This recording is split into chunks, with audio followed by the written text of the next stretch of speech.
My name is Hank.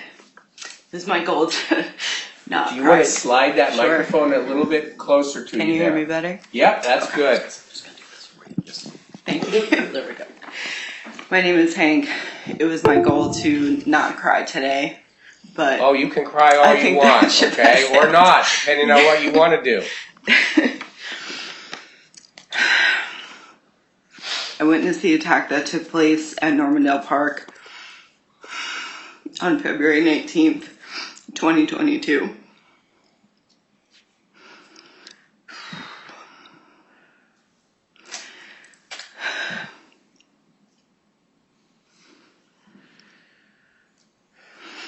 That day has changed me in ways that I can hardly put into words. I'm so mad. I was like, I'm not gonna cry. Before then, I would have described myself as a pretty normal person. I like bikes, cats, science, and nature. I like spending time with friends and my partner and our 2 cats. I was also a traffic safety volunteer, a corker, whose job has always been to direct traffic and keep people safe during BLM marches in support of Black victims of police violence and other similar political events. I've been trying to figure out how I can possibly explain the impact the shooting has had on me, and all I have are questions. How are you supposed to de-escalate someone who doesn't want to be de-escalated? How can you feel like you said or did the right thing ever again, knowing that no matter what you did in that moment, you were not able to stop your friends from dying, sustaining life-changing injuries, and being seriously injured? How do you ever forget the images of bullets hitting your friends' bodies, the way T-Rex's head jerked back, the image of her blood streaming into the street, and the way her face looked after she had been shot? Why do I get to walk while my friend is paralyzed from the neck down? How do I deal with the guilt, wishing every second that I did more to protect her?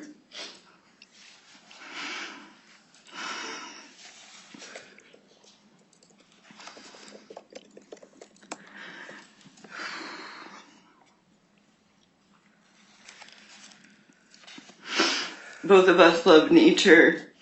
How could I dare enjoy it when she can't?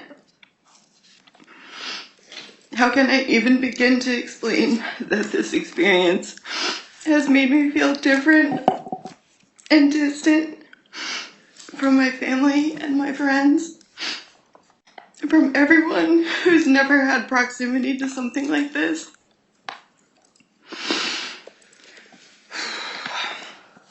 And how can I be vulnerable, and that's why I really didn't want to cry, in front of this man who told me, if I ever see you again, I'm going to shoot you in the head.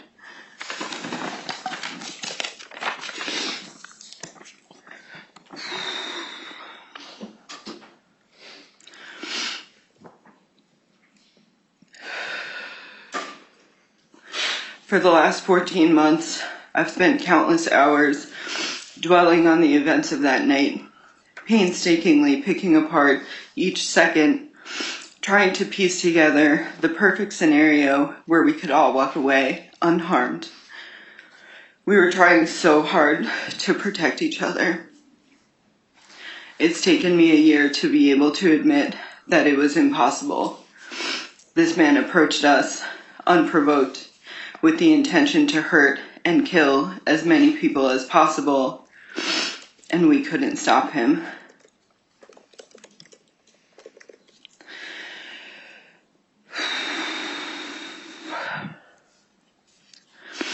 The Oregon Justice Resource Center reports that this politically motivated mass shooting was completely predictable, fueled by the rhetoric of politicians and law enforcement who label anti-fascist activists as terrorists.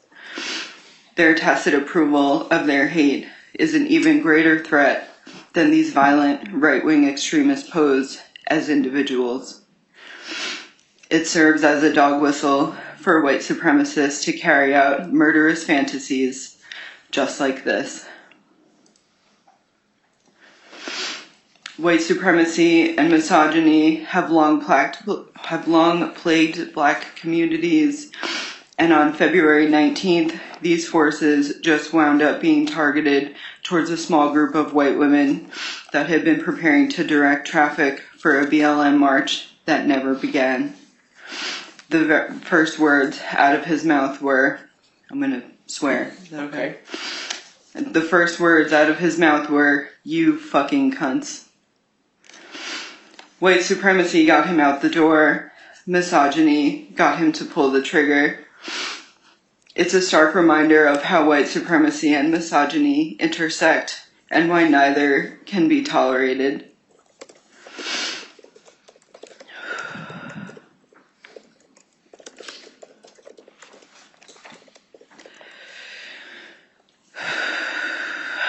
In the aftermath of the shooting, I've also been grappling with the broader societal issues that contributed to this horrific event.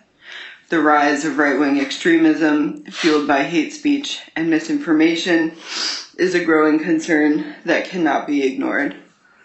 The fact that the shooter had a long history of posting about murdering activists and making direct threats, yet was not deemed a threat by law enforcement, and the false narrative that was initially propagated serves as a painful reminder of how easily these false narratives can be spread and how they can impact the perception of victims and their cause. Although nothing could ever undo what has been done, today in court we're getting what too many people of color and racial justice activists want and have been denied. While it is uncomfortable at times, I'm aware of the privilege that comes with this validation today.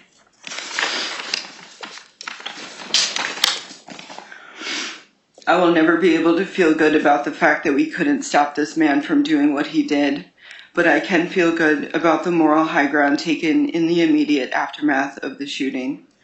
A choice was made to end the violence, but not end a life, and our comrades on the scene chose to render medical aid to everyone, including the shooter. If it wasn't for our friend nearby who was armed, Smith would have continued his rampage, and none of us would be here today to make these statements. I continue to be floored by the strength and care that was shown by everyone who ran towards the gunshots that night, and everyone who showed up for us afterwards, literally and figuratively. The support that we as survivors of this event have given each other has meant the world to me, along with the support of our entire AG, my partner, our family, and friends.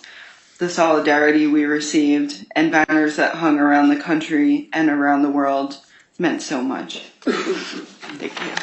Thank you. And is your partner here in court with you today? Yes. Yeah. Yes. Okay. Good. Okay. Thank you so much. And you did cry a little bit. Good. Good. You made everybody else over there cry. So you thank you so much. You again. You are a voice I think we're going to hear from. Right. So continue to raise your voice, okay? Thank you. All right, thank you.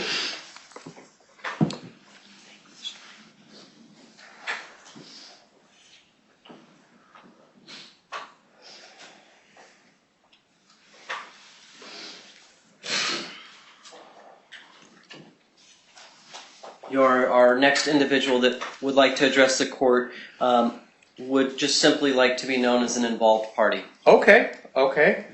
Come on up there. We didn't design this courtroom very well for large groups of people, did we? To have to climb over each other back there. So thank you very much for coming today. As we said before, usually when people are going to speak in court, and on the record we have to have those people, give their names and such. But under the circumstances, we don't need to do that in this situation. Okay. All right. And what did you want us to know today? Can you hear me okay? Yes, loud and clear.